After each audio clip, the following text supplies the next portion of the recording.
braves had danced the historic rain dance, but it was all in vain and no rains came. Catacoma was consulted. He sensed the god of fire, who was scorching their lands, demanded a great sacrifice.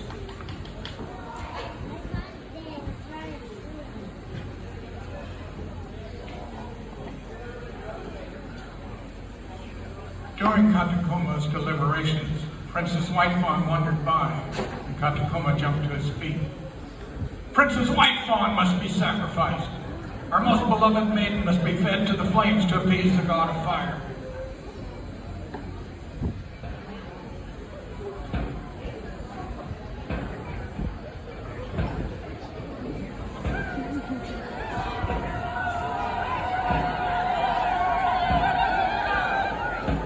Soon they erected the stake on which she was to be sacrificed. Well, the women and children were gruesome in their fear and grief when they learned Whitefawn was to die. Her hands and feet were bound. Her life belonged to her people, and she was prepared to die if her sacrifice would bring back the rain to her land, game to the hills, and fish to the streams. Whitefawn didn't want to die, especially while her love Silver Arrow was away. But she knew she must boldly face all danger, even death, if the spirit gods demanded such sacrifice.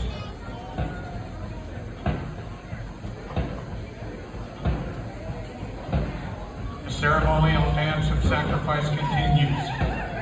With flaming torches, the warriors begin.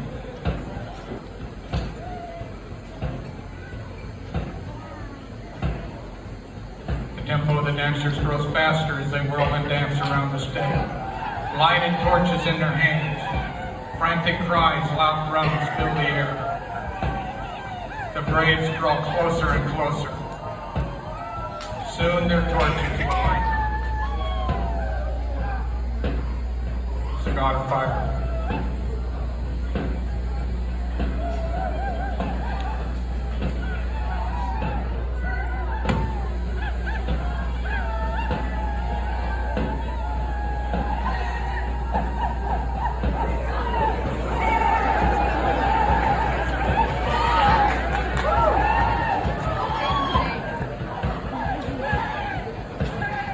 Suddenly a shrill, piercing cry. Silver Arrows returned from his long journey with the missionaries, and he runs to the sacrificial fire. Arms waving, he halts the frantic dance and stops the chant of death. He points to the cross on Cross Mountain. Understand, my friends, he pleads, no more sacrifices. God gave the life of his own son for mankind. From the missionaries, he has learned the story of the death of Jesus Christ on the cross, his arising from the tomb on Easter, and of the one great Father who is God in heaven.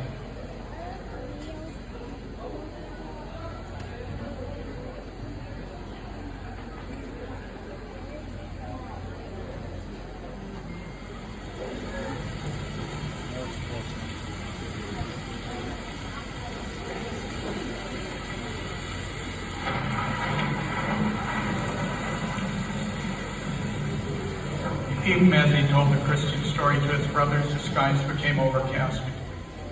Rumbling of thunder came ever closer. Lightning flashed in great streaks across the sky. Soon heavy rain fell and put out the fire from the last of the warriors' torches, and night brought an end to a momentous day.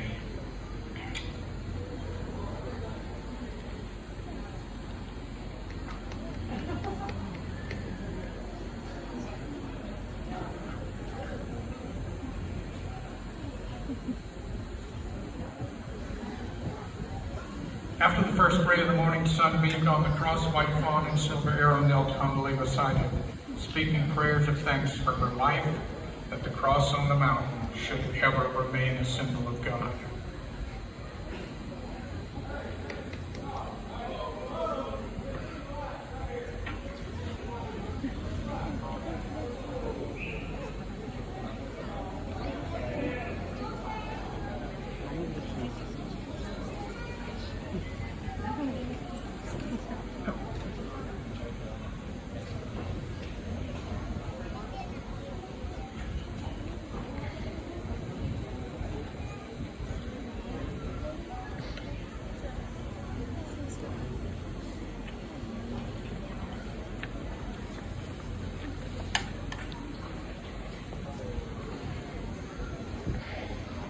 Early the next morning, a girl came to the remains of the fire before her people awoke.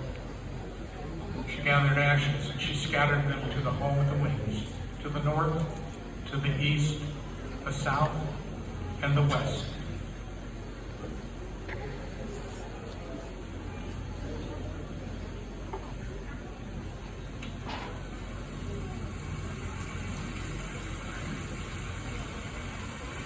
And then before she finished, the thunder spirit accepted the small girl's gift. Blue flowers grew where the ashes fell, flowers as blue as the feathers in her hair. And now each spring, the blue flowers bloom in the land called Texas. Blue bonnets are everywhere.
Growing with the bluebonnets are many other delicate flowers.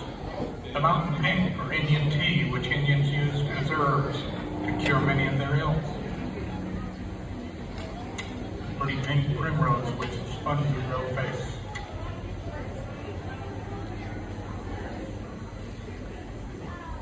The Texas bluebell, which seems to add a magic jingle to the soft breezes on the hills.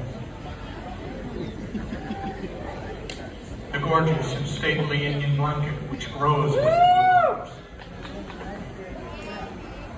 The demure little violet, which blooms while snow is still on the ground. The gentle little daisy with its snowy petals and a heart of gold. The pretty wild phlox, which shines with the glow of the morning sunrise. The beautiful delphinium, which reflects the blue of the Texas skies. The dainty meadow buttercup, which is said to reflect the pale rays of the evening sun. And the gracious red mountain rose that so faithfully blooms throughout the hill country. And now their graceful floral ballet.